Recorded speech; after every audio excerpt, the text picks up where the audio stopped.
Hello viewers, আসসালামু আলাইকুম। J kitchen video YouTube চ্যানেলের পক্ষ থেকে আপনাদের সবাইকে স্বাগতম। আজকে আমি আপনাদের করে দেখাবো রাজকীয় পায়েস রেসিপি। এটা আমরা খুব অল্প সময়ে বাসায় নিজেরাই তৈরি করে নিতে পারবো। আজকে আমি এটা লিকুইড দুধ দিয়ে তৈরি করব। আমরা কিন্তু কম বেশি সবাই জানি পায়েস খেতে কত মজা। তাহলে চলুন দেখে নেওয়া যাক।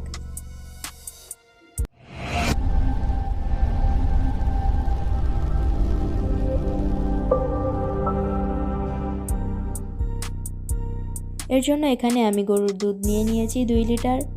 এখন আমি এর মধ্যে দিয়ে দিচ্ছি 2টা তেজপাতা এবং কয়েকটা এলাচ, 1 টুকরা দারচিনি। এবার এটা ভালোভাবে নেড়েচেড়ে একটু জ্বালিয়ে নেব।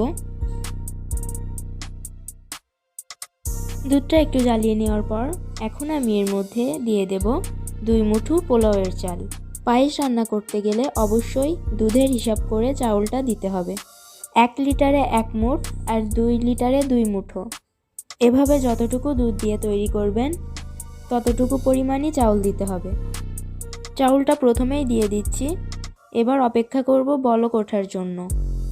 তো এখন আমি আগে যে দারচিনি, এলাচ এবং তেজপাতাটা দিয়েছিলাম সেটা তুলে নিচ্ছি। এটা শুধু আমি ফ্লেভারের জন্যই দিয়েছিলাম, আপনারা চাইলে না দিতেও পারেন। যখন এরকম বলক ওঠা শুরু করবে, এই যে দেখতেই পাচ্ছেন, তখন অনবরত নাড়তে থাকতে হবে। তো চাউলটা দেওয়ার পর আমি কিন্তু অনবরত নেড়েছিলাম, না হলে চালটা দলা পাকিয়ে যেত। আমি এখন এটা অনবরত নাড়তে থাকব। যখন চালটা সিদ্ধ হয়ে যাবে তখন আর অনবরত নাড়তে হবে না। যখন চারপাশে সর উঠে আসবে তখন হালকা নেড়ে সরটাকে ভেঙে দিলেই হবে।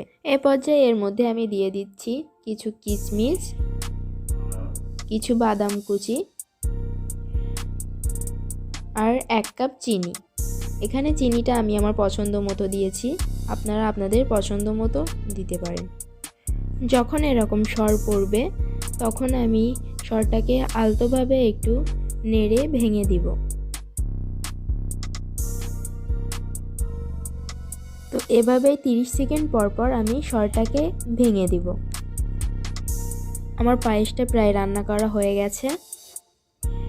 আপনারা চাইলে এই পর্যায়ে পায়েসের মধ্যে ঘিও অ্যাড করতে পারেন। যখন চামচে এরকম লেগে লেগে থাকবে ওই পর্যায়ে বুঝতে হবে যে আমাদের পায়েস রান্নাটা একদম পারফেক্ট হয়েছে। তো আমার পায়েস রান্নাটা হয়ে গেছে, এখন আমি এটা নামিয়ে নিচ্ছি। তো আমি এখানে ছোট ছোট বাটিতে নামিয়ে নিচ্ছি, আপনারা চাইলে ছোট অন টাইম গ্লাসেও নামিয়ে নিতে পারেন। তো তৈরি হয়ে গেল আমার রাজকীয় স্বাদের পায়েস। আপনারা চাইলে এর উপরে বাদাম কিংবা কিশমিশ দিয়ে সাজিয়ে নিতে পারেন।